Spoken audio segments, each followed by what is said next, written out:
Assalamualaikum warahmatullahi wabarakatuh.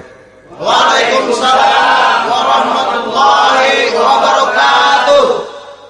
Bismillahirrahmanirrahim. Alhamdulillahi rabbil alamin. Wassalatu wassalamu ala ashrafil mursalin, imamil muttaqin, sayyidil ghurril muhajjalin, wa ala alihi wa ashabihil mujahidin at-tahirin, amma ba'du. Saudara-saudara kaum muslimin rahimakumullah.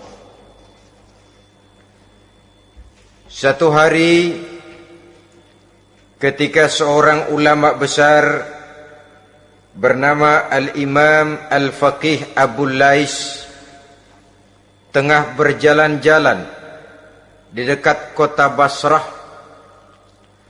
berkelumpulah sekelompok orang di dekat beliau. Mereka datang mengajukan satu pertanyaan. Imam, kami ingin bertanya. Di dalam Al-Quran itu Allah Subhanahu wa ta'ala menjelaskan, Ud'uni astajib lakum. Berdoalah kepadaku, aku akan jawab doamu. Mintalah kepadaku, aku kabulkan permintaanmu. Itu dan begitu janji Allah di dalam Al-Quran. Kami, kata orang-orang tadi, sudah lama berdoa kepada Allah. Tapi kenapa sampai sekarang doa kami ini belum dikabulkan? Katanya, ud'uni astajib lakum. Kalau kamu berdoa, aku jawab, aku penuhi, aku kabulkan doamu. Itu janji Allah. Kami sudah lama berdoa pagi, sore, siang, malam. Nyatanya sampai sekarang doa kami belum dikabulkan. Ini bagaimana? Apa ayat Quran salah? Apa Tuhan lagi lempengan nggak denger?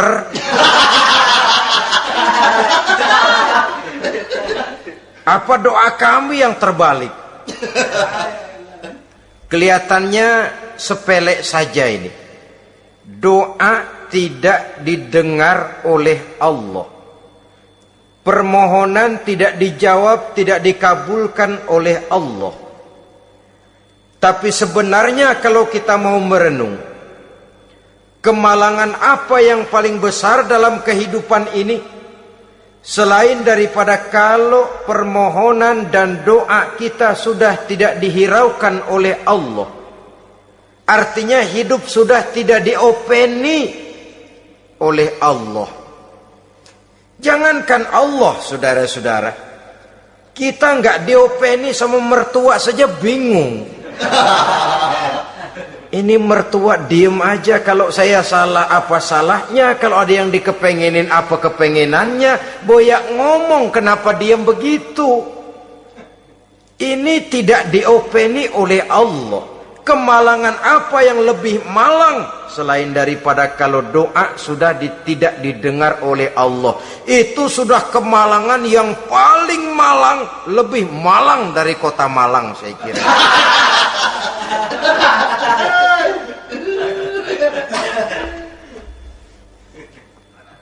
Menghadapi pertanyaan ini, Imam Al-Faqih Abu Lais senyum.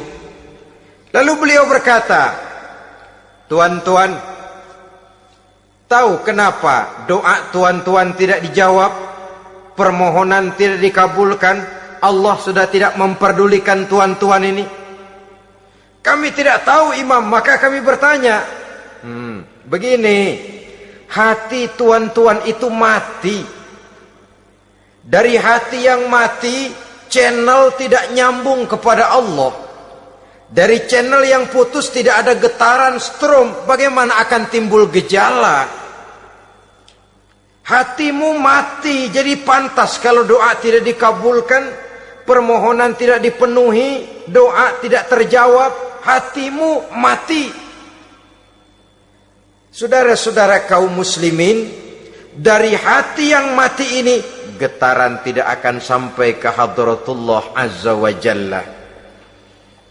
Nah, ini juga satu penyakit yang kita sangat khawatirkan, yaitu apabila hati kita sudah mati selagi jasad masih hidup. Artinya, jadilah kita bangkai berjalan di hadapan Allah subhanahu wa ta'ala.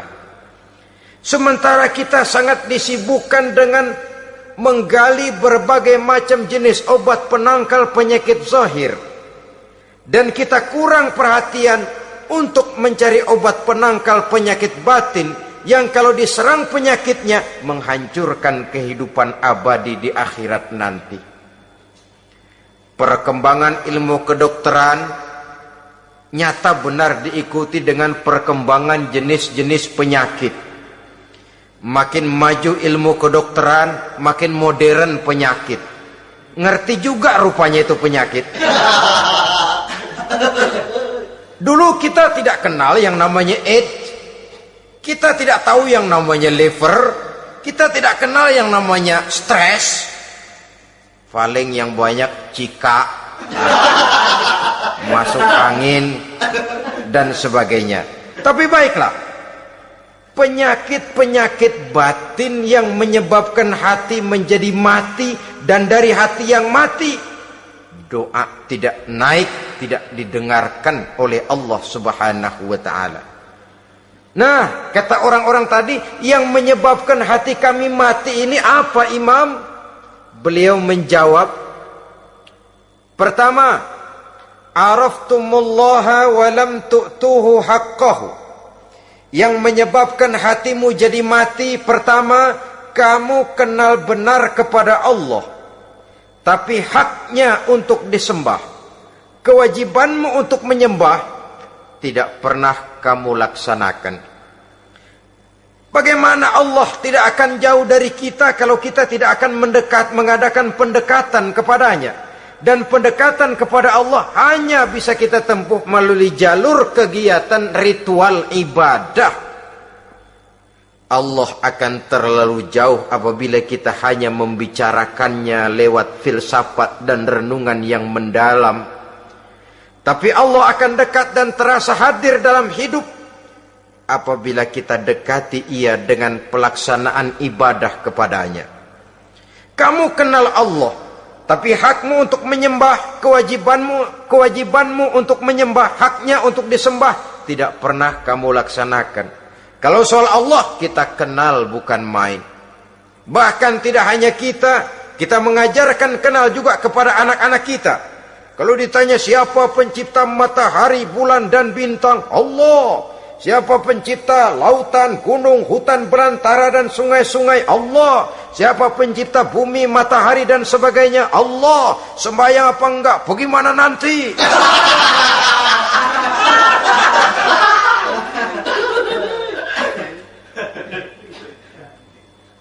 Tanpa pendekatan, Allah akan jauh. Apabila Allah jauh, maka doa tidak akan didengarkan olehnya. Oleh sebab itu, logika mengajarkan kepada kita, berpayahlah dulu, wa mal ladzatu illa ba'da ta'ab, innama al-usri yusra. Di balik kesulitan menunggu kemudahan. Nikmat baru akan terasa, kelezatan hidup baru akan terasa setelah kita jerih payah banting tulang peras keringat.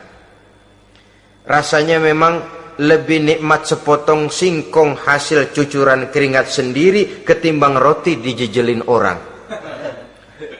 Ini berarti kita ingin mohon pertolongan kepada Allah, sementara dengan Allah sendiri kita jauh.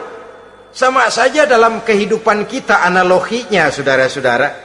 Orang tidak kenal kepada saudara, tahu-tahu jauh dari saudara, tahu-tahu datang mau minjem duit. Apa kesan saudara? Enak aja, kenal enggak, dekat enggak, datang-datang mau minjem duit. Emang duit percetakan bapak lu?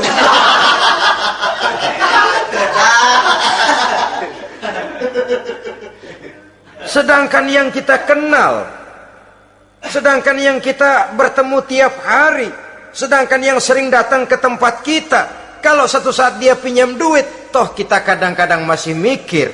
Apalagi yang dicontohkan oleh Rasulullah Sallallahu Alaihi Wasallam. Ini hal pertama yang menyebabkan hati jadi mati. Kamu terlalu kenal Allah, tapi tidak pernah menyembah kepadanya. Sama aja orang kerja kagak, habis bulan mau minta gaji. Karena kita jitak kepalanya. Macam apa? Kerja enggak, tahu-tahu datang mau minta gaji.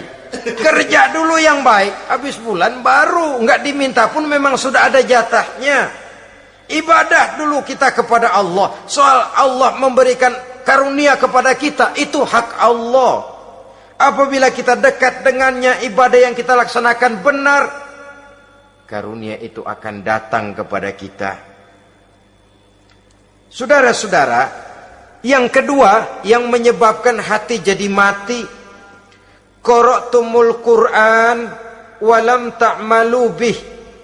Kamu baca Al-Qur'an tapi ajarannya tidak pernah kamu amalkan. Kamu baca Quran tapi isinya kamu injak-injak. Sehingga ada peringatan dari Rasul sallallahu alaihi wasallam. Beliau bersabda, "Iza azzamat ummatid dunya wa fi riwayatin dinaron wa dirhaman nuzi'at minha haibatul Islam. Wa iza turikatil amru bil ma'rufi wan nahyu 'anil munkari hurimat 'alaihim barakatul wahyi. Wa iza tasabat ummati saqatat min 'ainillah." 3 peringatan keras, tapi yang merupakan gejala penyakit kita umat Islam diperingatkan oleh Nabi kita. Pertama, iza azzamat ummatid dunya.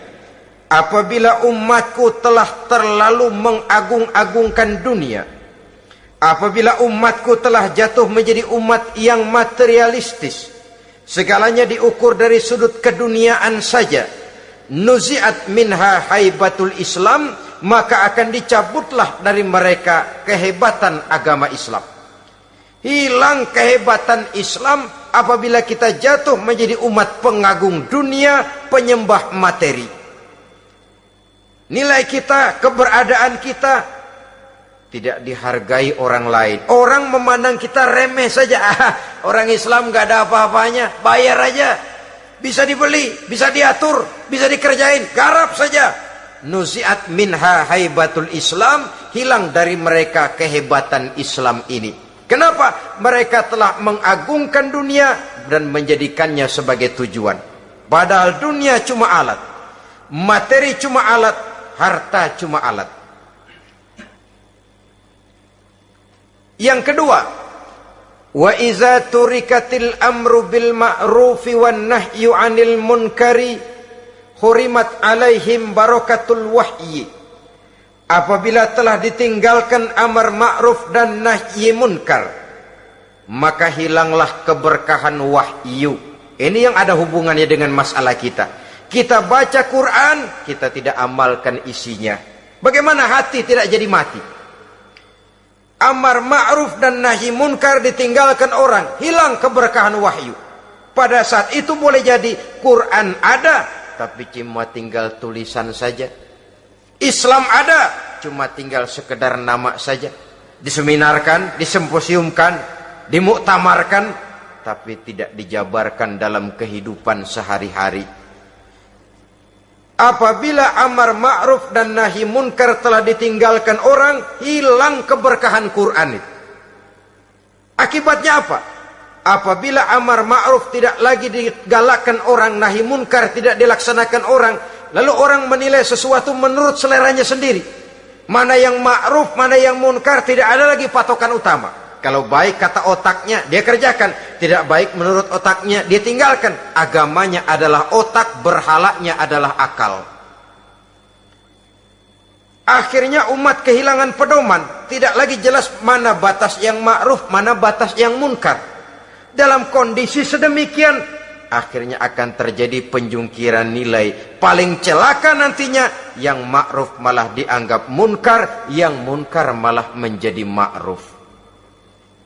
Peringatan ketiga dari Nabi, wa iza tasabat ummati saqatat min ainillah.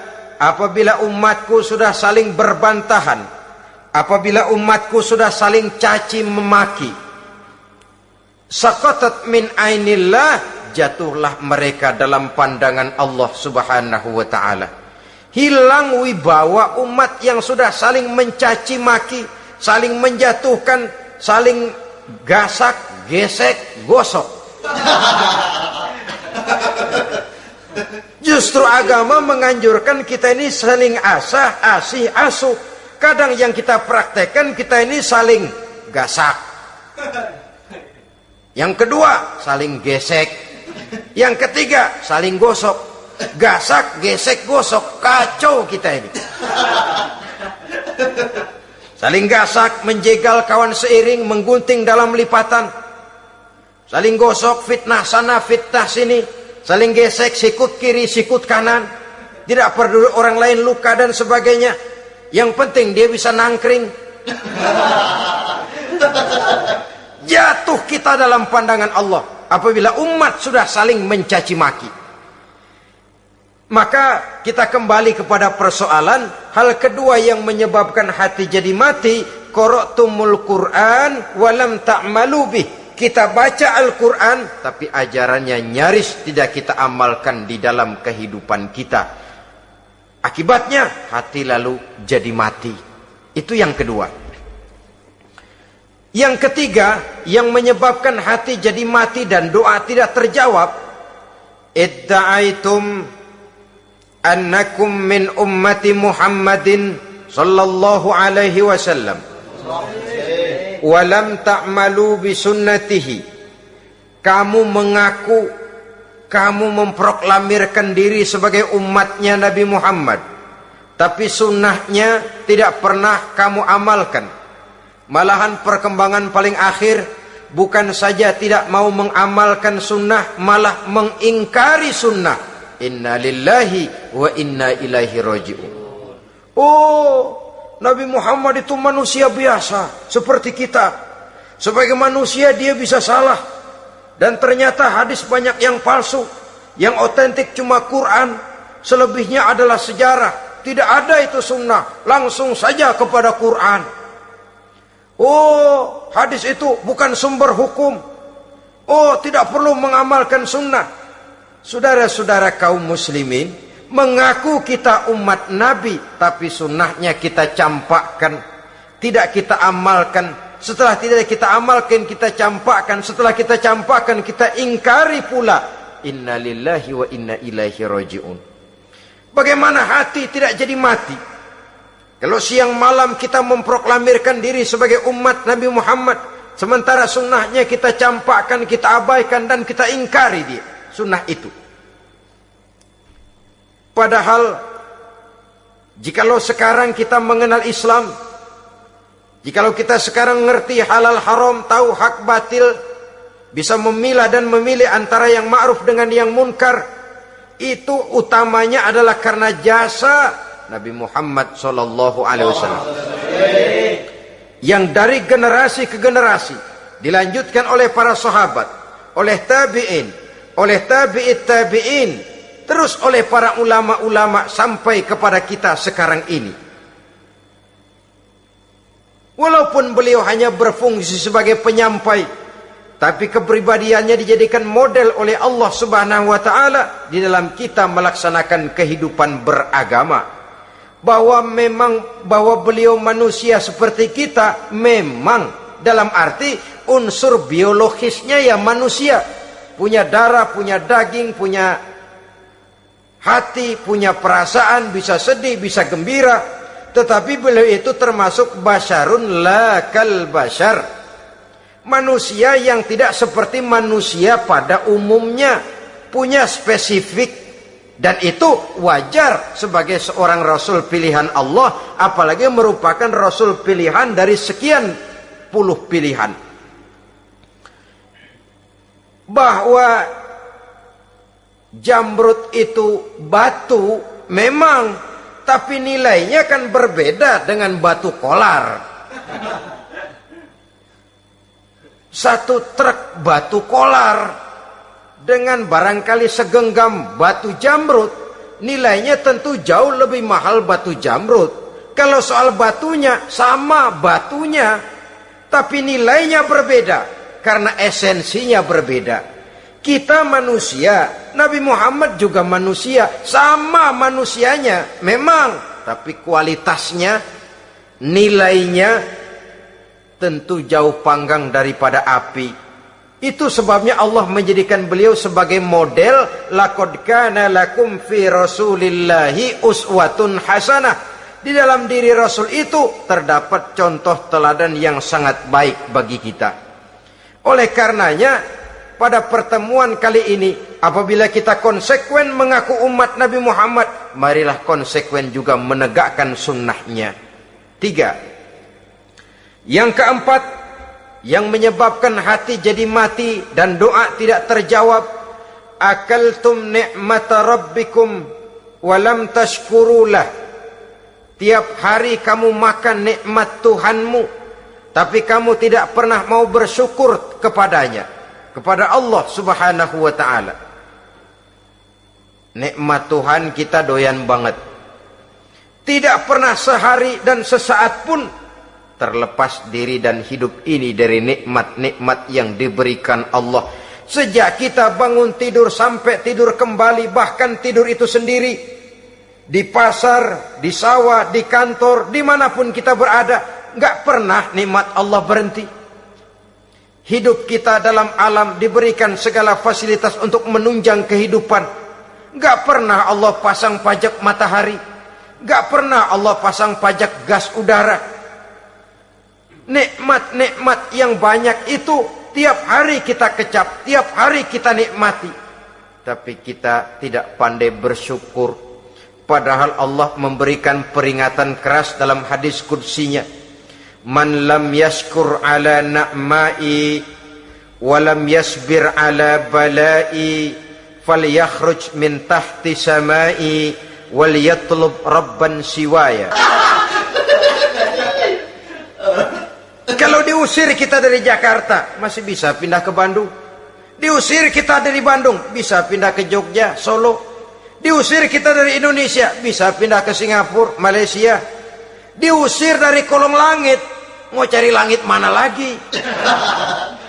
Kalau kau tidak mau mensyukuri nikmatku, tidak sabar terhadap ujian yang aku berikan kepadamu, keluar saja, keluar dari kolong langitku ini, cari Tuhan selain aku.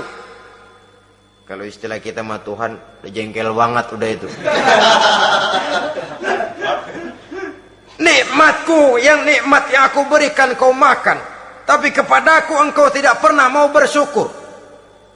Saudara-saudara kaum muslimin rahimakumullah, wajar. Kita dulunya tidak ada, sekarang ada nikmat. Susunan biologis manusiawi kita demikian cantik, nikmat. Tinggal di bumi, fasilitas yang kita perlukan disediakan, tinggal kita, kemampuan kita mengelolanya, nikmat. Diberikan kita otak yang membedakan kita dengan binatang, nikmat. Diberikan kita agama, diutus para rasul untuk jadi model dalam kehidupan kita, nikmat. Kalau cara kita emang kurang apa sih? Apa yang kurang, hai manusia? Engkau tidak ada, aku adakan. Kalau aku perintahkan kau tinggal di bulan, mungkin kau tidak akan sanggup hidup. Begitu lahir juga kelepek-kelepek habis. Ya nggak ada HO2 toh di bulan. Mau ngisap apa? Aku tinggalkan kau, aku perintahkan tinggal di permukaan bumi. Alamnya indah, fasilitas serba menunjang. Nikmati semuanya, semuanya untuk kamu, semuanya. Satu pintaku, syukuri nikmat yang aku berikan kepadamu. Ya bukan cuma syukur dalam ucapan, syukur dalam perbuatan. Banyak nikmat yang diterima, makin banyak dia sujud, makin banyak dia ruku, makin banyak dia mengadakan pendekatan kepada Allah. Syukur dalam artian berupa tindakan dan perbuatan, mempergunakan nikmat sesuai dengan kehendak yang memberikan nikmat itu sendiri kepada kita. Saudara-saudara kaum muslimin rahimakumullah, ini penyakit yang keempat. Kamu makan nikmat Tuhanmu, tapi kamu tidak pernah pandai bersyukur kepadanya, mensyukuri nikmat yang diberikan tadi. Bagaimana hati tidak jadi mati? Kita sibuk mempersolek jasmani, mencari obat penangkal penyakit zahir. Maka yang ramai di zaman sekarang, saudara lihat, salon, fitness, senam, macam-macam jenis. Tidak ada salahnya dan tidak ada jeleknya. Tapi kalau itu sampai melupakan kita kepada memperindah batin, memperbaiki jiwa, artinya bukankah kita perlahan tapi mempersiapkan diri menjadi bangkai berjalan di hadapan Allah? Dengan operasi plastik, yang pesek jadi mancung, yang sipit jadi belok, kulit keriput jadi kencang, pipi terlalu cekung bisa diatur. Saudara-saudara, tapi kalau hati yang rusak, jiwa yang rusak, kemana lagi kita akan berobat kalau bukan kepada agama? Maka hati itu jadi mati apabila kita selalu memakan nikmat Allah dan tidak pandai mensyukuri nikmat itu. Dari hati yang mati tidak akan ada getarannya. Oleh sebab itu doa tidak terjawab. Selanjutnya, yang menyebabkan doa tak terjawab dari sebab matinya hati, qultum annal mauta haqqun wa lam tasta'iddu lahu. Kamu berkata, kamu yakin bahwa mati adalah sesuatu yang benar, tapi kamu tidak pernah punya persiapan untuk mati. Padahal menurut logika, orang yang akan bepergian jauh tentu dia harus mempunyai bekal yang cukup. Semakin jauh jarak perjalanan yang akan ditempuhnya, semakin banyak perbekalan yang harus dibawanya. Dahulu, seketika beberapa jamaah dari Yaman akan melaksanakan ibadah haji dengan nekat, mereka berprinsip, pokoknya kan berangkat haji jadi tamunya Allah, nanti Allah yang akan ngelayanin. Mereka nekat, modal badan doang berangkat. Diadukan kepada baginda Rasul, lalu turun peringatan dari Allah, wa tazawwadu fa inna khairaz zadi taqwa. Jangan begitu, bawa bekal, sesungguhnya bekal yang paling baik adalah takwa. Bahwa berangkat dengan bekal takwa itu bekal yang paling utama. Tapi bekal-bekal yang lain pun jangan diabaikan. Kalau kita akan berangkat untuk tujuan yang baik, bekal yang paling utama memang takwa. Tapi tidak berarti harus mengabaikan bekal-bekal yang lain. Begitulah, semakin jauh perjalanan yang akan kita tempuh, semakin banyak bekal yang harus kita hadapi. Kalau saudara mau pergi ke Surabaya, tidak membawa bekal kemudian berani berangkat, rasanya sih saya pikir itu bukan berani, nekat namanya. Sama saja orang belum pernah sembahyang mati, nekat tuh orang, berani amat. Belum berbuat kebaikan barang sedikit pun sudah mati, nekat namanya itu. Sama saja tadi, nggak bawa bekal apa-apa berangkat ke Surabaya. Sampai Surabaya belum tentu, sengsara udah jelas. Belum punya bekal yang baik sudah mati. Sampai ke surga belum tentu. Tapi kebelangsak dan sengsara, rasa-rasanya pasti itu. Oleh karena itu, kalau kita yakin mati sesuatu yang benar, sesuatu yang pasti datang menimpa, maka hendaklah kita mempersiapkan bekal. Kemudian idda'aitumun najata minan nar, wa ramaitum fiha anfusakum. Kamu memproklamirkan diri ingin selamat dari neraka, tapi kamu lemparkan dirimu ke dalam neraka. Bagaimanapun bajingannya bajingan, kalau ditanya, ente mau masuk neraka enggak? Jawabannya pasti enggak. Itu pasti perbuatannya sendiri yang melemparkan dirinya ke dalam neraka, membiarkan dirinya berlarut-larut, bertimbun-timbun dalam dosa dan kesalahan, dan tidak akan ada niatan untuk memperbaiki diri. Hanyut di meja judi, habis ditelan minuman keras, fitnah sana, fitnah sini, hasud sana, hasud sini. Padahal mulutnya ingin selamat dari neraka, perbuatannya malah melemparkan dirinya ke dalam api neraka.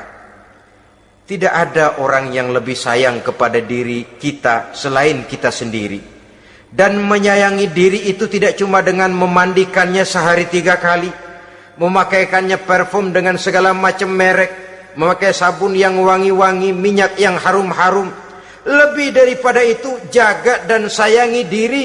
Jangan jatuhkan dia ke dalam perbuatan-perbuatan yang bisa menjerumuskan diri itu ke dalam neraka. Kemudian disambung oleh Imam Al-Faqih Abu Lais yang menyebabkan doa tidak terjawab karena hati mati. Idda'aitum dukhulal jannah walam ta'malu laha. Kamu ingin masuk surga, tapi kamu berat mengamalkan perbuatan yang bisa menyampaikan kamu ke surga. Semua kita kalau ditanya, mau masuk surga? Mau. Tapi jarang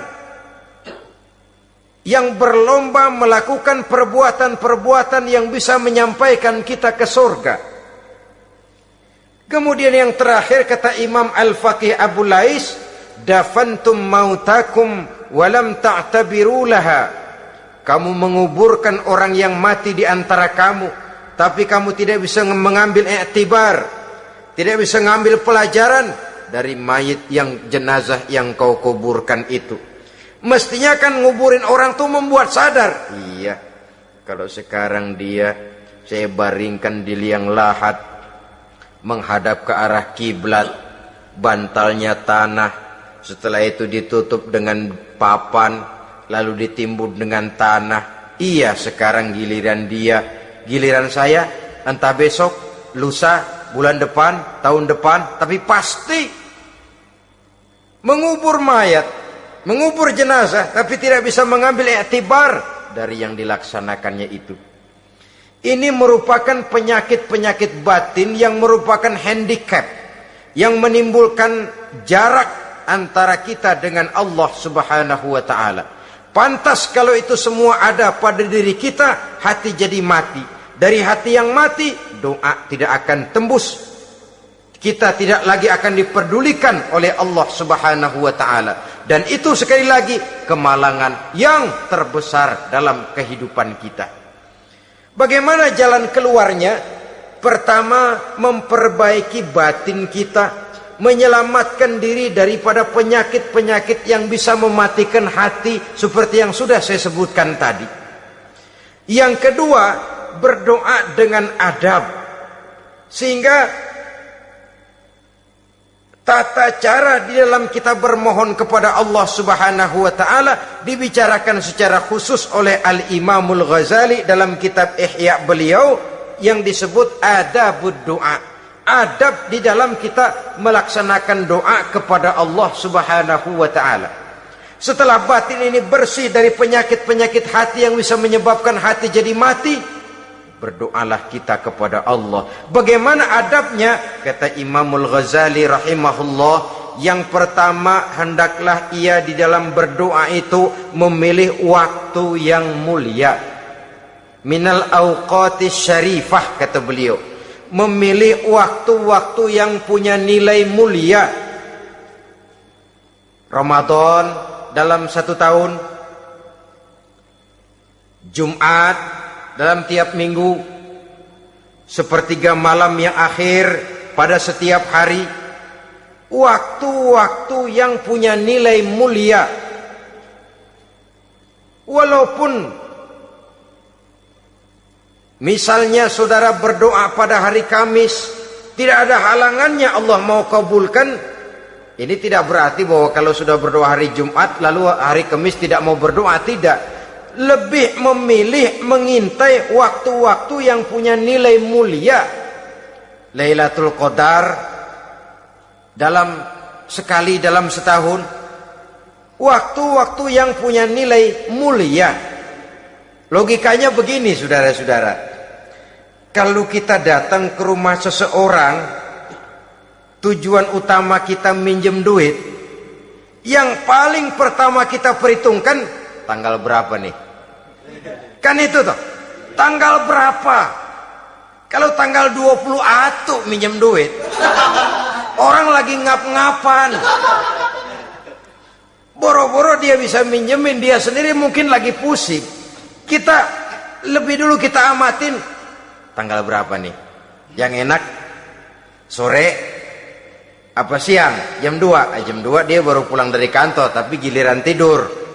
Kalau dia tidur dibangunin datang mau minjem duit, kagak dimaki-maki sudah kebagusan deh. Kan kita lihat waktunya, timingnya kata orang sekarang. Tanggal berapa, sore apa malam, apalagi gulem apa terang bulan. Itu semua sudah kita atur sedemikian rupa, memilih waktu. Yang kedua kata Imamul Ghazali, memilih keadaan yang istimewa. Kalau tadi soal waktu, yang kedua soal keadaan. Ada situasi-situasi di mana doa itu diijabah oleh Allah Subhanahu wa taala. Di antaranya kata Imam Abi Hurairah, "Inda zahfis sufuf fi sabilillah." Pada waktu mengatur barisan perang membela agama, di situ doa kabul. Inda nuzulil ghais, ketika turun gerimis, di situ doa makbul. Inda iqamis shalah, ketika salat mau didirikan, riwayat lain bainal azan wal iqamah, antara azan dan qomat, di situ doa makbul. Itu memilih keadaan-keadaan. Kemudian yang ketiga kata beliau, berdoa menghadap kiblat. Ya, apa kalau doa madhab mudik Tuhan kagak tahu? Tahu. Tuhan gak dengar? Dengar, cuma lebih etis. Lebih etis kalau kita berdoa menghadap ke arah kiblat. Saudara-saudara kaum muslimin rahimakumullah. Yang keempat, hifdzus saut, menyederhanakan suara. Tidak terlalu keras, juga tidak terdengar orang lain, apalagi kalau doa kita diaminkan oleh orang lain. Tidak usah terlalu keras. Kenapa? Karena Allah yang kita meminta kepadanya bukan zat yang tuli, bukan zat yang buta, bukan zat yang tidak dengar, bahkan Dia Maha dengar. Juga tidak terlalu seperti orang berbisik-bisik, apalagi kalau doanya doa bersama-sama. Tapi kadang-kadang terdorong oleh husnuzon dari para makmum saja. Tidak peduli apa yang dibaca oleh imam, yang kedengaran cuma amin aja gerengan. Amin, amin, amin, amin, amin, amin.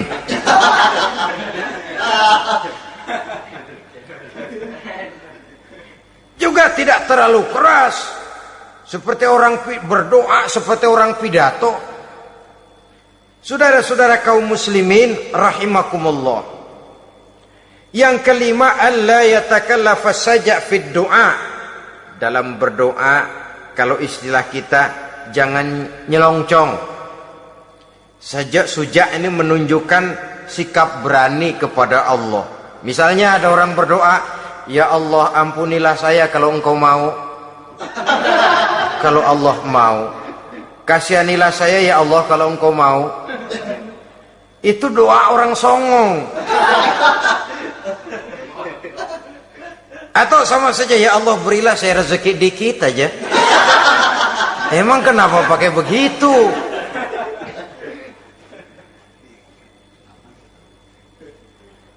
Allah yatakallafa saja fid du'a. Yang keenam kata Imamul Ghazali, at-tadarru' wal khusyu', dengan tadarru dan khusyuk, dengan sikap tawadu, benar-benar ya seperti kita lah kalau datang memang menghajatkan pertolongan dari seseorang, segala action kita atur supaya hajat kita itu kabul, kan begitu. Kadang-kadang istilah orang kalau perlu ngesor mah ngesor dah, yang penting permintaan dikabulkan, gitu saja. Masuk koran, udah seperti kata-kata orang Arab, bul ala zamzam fatu'raf, kalau pengen terkenal kencingin sumur Zamzam. Artinya apa? Bikin yang aneh-aneh, yang orang gak kerjain, ntar ngetop. Yang ngetop lempengan jeleknya. Sumur Zamzam dikencingin, kan nyohor itu. Sedunia orang kenal. Kenapa? Gila. Saudara-saudara kaum muslimin rahimakumullah, sangat kita sayangkan kalau lalu orang berlomba-lomba dengan cuma modal paha mulus, wajah cantik, dimauin apa saja mau lalu bisa tampil. Akibatnya yang jadi korban adalah anak-anak kita, disuguhi tontonan-tontonan yang meracuni jiwa mereka. Walaupun akibatnya barangkali ya lain, seperti band orkes dengan film memang akibatnya tidak langsung ya. Kalau band orkes akibatnya langsung, dia bisa berantem di tempat lokasi. Film orang nonton tahu dia di tempat itu, bukan di tempat itu dia praktek, pulang jadi pikiran dia. Tadi serem ya, ntar kalau udah kesempatan kita praktek. Ntar ngancemnya itu yang gak enak. Tapi yang saya analogkan dengan persoalan kita, tingkah pola artis apapun dilakukan asal bisa main. Nah itu tuh, asal dapat kesempatan acting. Dalihnya ya tuntutan skenario lah, iseng lah, macem-macem lah. Tapi yang jelas satu target, saya harus dapat kesempatan main. Untuk sampai ke situ cara apa saja harus saya tempuh. Tidak peduli harus menginjak-injak norma dan budaya bangsa yang luhur. Tidak peduli harus bertentangan dengan kaidah agama. Tidak peduli hasilnya meracuni umat masyarakat, terutama generasi muda. Yang penting kan ngetop. Saudara-saudara, baiklah ya, itu soal lain. Tapi soal kita ialah at-tadarru wal khusyuk. Bermohon kepada Allah dengan tadarru, khusyuk dan tawadu. Seperti kalau kita mau bermohon kepada seseorang, kita merendahkan diri. Pak, saya memang orang gak mampu pak, utang saya udah selebar kampung pak, anak udah 16 seperempat. Apa saja kita meratap, menghibah, mengeluh, merintih, ujungnya kan yang penting gue minjem duit dapat dah gitu. Apa kayak diomongin, pokoknya pulang bawa duit, itu saja. Itu strategi manusiawi. Kalau ini kita adakan konteks, oh iya, kepada Allah lebih lagi kita tadarru, khusyuk, tawadu. Doa dengan tawadu, sebab kita akan bermohon kepada yang serba maha. Menghadap ke arah kiblat, duduk bertafakur dengan khusyuk, tawadu. Jangan doa sembari tolak pinggang.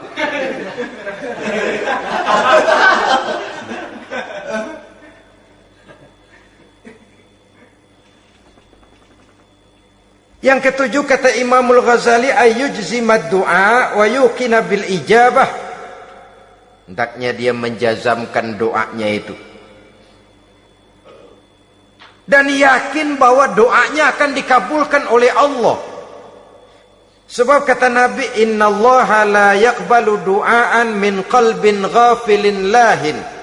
Allah subhanahu wa ta'ala tidak akan menerima doa dari hati yang lalai dan main-main. Doa ke orang ugah-ugahan.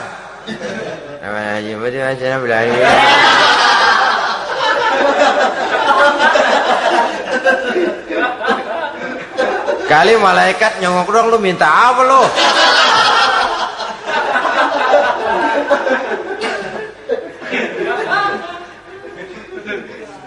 Seperti tadi itu, kita datang mau minjem duit sama orang, ngomongnya ogah-ogahan. Minjem duit dikasih syukur enggak, ya udah. Ya enggak dikasih sudah. Kenapa? Mintanya begitu. Enggak serius dan enggak yakin bahwa doanya akan dikabulkan. Kalau kita sudah punya keyakinan, jangan-jangan doa saya enggak diterima Allah. Enggak. Kata Allah, ana inda zanni abdi bi. Aku sih bagaimana menurut sangka hambaku kepadaku saja.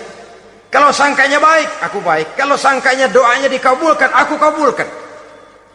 So itu doa harus dengan pasti dan harus dengan yakin doa itu akan dikabulkan dan meluruskan harapan, membenarkan cita-cita, meluruskan maksud apabila doa itu dikabulkan oleh Allah Subhanahu wa taala. Saudara-saudara, oleh karenanya jangan doa setengah hati. Jangan berdoa sambil main-main. Apalagi menghadap kiblat dengan dua tangan terangkat sebagaimana dicontohkan oleh Rasulullah sallallahu alaihi wasallam.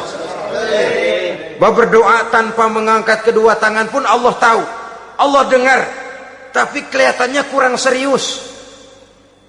Seolah-olah terserah ada Tuhan, mau dikasih ya kasih, enggak ya udah.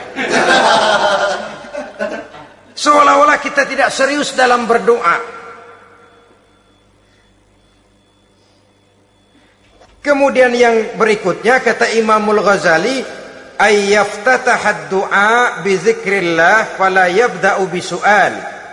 Hendaknya dia mulai berdoa itu dengan menyebut nama Allah, berzikir kepada Allah, fala yabda'u bisu'al, jangan langsung memulai dengan permintaan. Ini tata krama etisnya. Sama juga orang kirim surat, salam sejahtera kami haturkan, padahal mah nggak ada itu juga nggak apa-apa. Itu kan maksud mukaddimah saja. Besar harapan kami semoga Bapak dan sekeluarga di sini pun berada dalam keadaan sehat walafiat. Selanjutnya kami telah dengar dari berbagai teman tentang kedermawanan Bapak, tentang bantuan Bapak di berbagai bidang yang menyangkut sosial pendidikan. Sehubungan dengan itu maka kami bermaksud mengajukan permohonan. Baru masuk itu mah 15 kalimat kesonoin, urusan lain. Intinya sehubungan dengan itu kami bermaksud memohon kepada Bapak. Kita mulai, salam sejahtera kami haturkan, bersama ini pula kami, macam-macam lah. Sama juga seperti tadi itu, kita datang mau minjem duit, datang karena kita tahu datang habis bulan, malam terang bulan, udaranya sejuk, ngobrol lah kita, dapet teh, apa kabar Pak? Baik. Aduh Bapak sih untung dah Pak, kaya pemurah lagi. Saya tahu Bapak banyak nyumbang di mana-mana, di Angon aja tuh orang di Angon.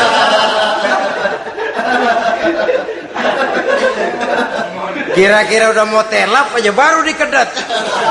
Ngomong-ngomong Pak, nah mulai nih kalau udah ngomong dah tuh mulai, baru masuk. Jadi etisnya berdoa itu dimulai dengan zikrullah. Karena itu umumnya dimulai dengan alhamdulillahi rabbil alamin. Kita puji dulu Allah. Alhamdulillahi rabbil alamin hamdan yuwafi ni'amahu wa yukafi'u mazidah. Kita puji dulu Allah. Seperti orang tadi lah. Kita puji dulu kebaikannya. Walaupun pada akhirnya kita minjem duitnya. Ya, sebenarnya Allah nggak perlu dipuji toh. Dipuji atau tidak Allah tetap termulia. Ini etis manusia. Allah tidak berharap untuk dipuji oleh manusia. Allah tidak untung seluruh alam memujinya. Manusia mau memuji atau tidak itu urusan manusia sendiri. Allah tidak minta untuk dipuji. Allah juga tidak gila kepada pujian. Kalau kita memulai doa dengan pujian, etis kita kepada Allah Subhanahu wa taala di dalam kita bermohon kepadanya. Saudara-saudara kaum muslimin rahimakumullah. Kemudian menyesuaikan doa dengan kondisi. Ini termasuk syarat batin ya, taubat. Waraddul mazalim, kata Imam Ghazali, menolak segala macam kezoliman. Artinya kalau berdoa itu tahu diri. Kalau gaji kita sebulan 700 atau 800, 900 ribu, berdoa minta rezeki 1 juta, itu tahu diri namanya. Kan cuman kurang 100 ribu. Ya, kalau kerja kagak, minta gajian 1 juta. Pengen doa dikabulkan, rasanya secara etis nggak tahu diri orang berdoa seperti itu. Orang datang mau minta duit, mau pinjam duit kepada kita. Kan kita lihat, kira-kira mampu ngembaliin nggak nih orang. Kita lihat, kita evaluasi kemungkinannya. Lalu si yang minjem tentu tahu diri. Kalau memang kekuatannya ngembaliin, tidak seperti kekuatannya mulangin, hendaknya dia timbang rasa. Begitu juga kepada kita etisnya kepada Allah Subhanahu wa Ta'ala. Tahu diri, menyesuaikan doa dengan keadaan. Kalau tidak, ada gap terlalu jauh panggang daripada api, nanti nasibnya bagai si pungguk merindukan bulan. Apabila adab-adab di dalam berdoa ini kita perhatikan, sejak dia dari adab yang zahir sampai kepada adab yang batin, kemudian penyakit-penyakit yang membuat hati itu jadi mati, maka insya Allah doa kita dijabah oleh Allah Subhanahu wa Ta'ala. Dalam Al-Baqarah ayat 186, Allah Subhanahu wa Ta'ala menjelaskan, wa iza sa'alaka ibadi anni fa inni qarib ujibu da'watad da'i iza da'ani falyastajibu li wal yu'minu bi la'allahum yarshudun. Apabila hambaku bertanya kepadamu Muhammad tentang aku, kata Allah, fa inni qarib, katakan kepadanya, aku dekat sekali dengan mereka. Ujibu da'watad da'i iza da'ani, aku akan jawab, aku kabulkan permohonan orang-orang yang berdoa kepadaku. Falyastajibuli wal yu'minu bi, maka hendaknya mereka juga menjawab panggilanku atas dasar iman kepadaku. La'allahum yarshudun, semoga dengan ini mereka kelak mendapat petunjuk. Saudara-saudara, Al-Baqarah 186 ini dengan nyata menjelaskan kepada kita, Allah akan menjawab doa, mengabulkan permohonan apabila kita falyastajibuli wal yu'minu bi, juga menjawab panggilan Allah atas dasar beriman kepadanya. Logikanya tadi itu, araftumullaha wa lam tu'tuhu haqqahu. Kita tidak pernah mau menjawab panggilan Allah sementara kita berharap doa kita dijawab oleh Allah. Apa enggak pincang? Apa enggak berat sebelah? Panggilan Allah kita berat memenuhinya, sementara kita sangat berharap agar permohonan kita, seruan kita dikabulkan oleh Allah. Menjawab panggilan Allah atas dasar beriman kepadanya. Kenapa? Ada orang menjawab panggilan bukan berdasarkan iman, tapi karena target lain. Datang sembahyang Jumat paling dulu, target utamanya pulang juga paling dulu nyabet sendal, nyabet sepatu. Menjawabnya iya, tapi tidak karena iman. Jadi apabila kita rajin menjawab panggilan Allah atas dasar beriman kepadanya, maka seruan, permohonan, doa niscaya dikabulkan olehnya. Ini saja, mudah-mudahan ada manfaatnya. Terima kasih atas segala perhatian, mohon maaf atas segala kekurangan. Usikum wa nafsi bitaqwallah. Wassalamualaikum warahmatullahi wabarakatuh. Waalaikumsalam warahmatullahi wabarakatuh.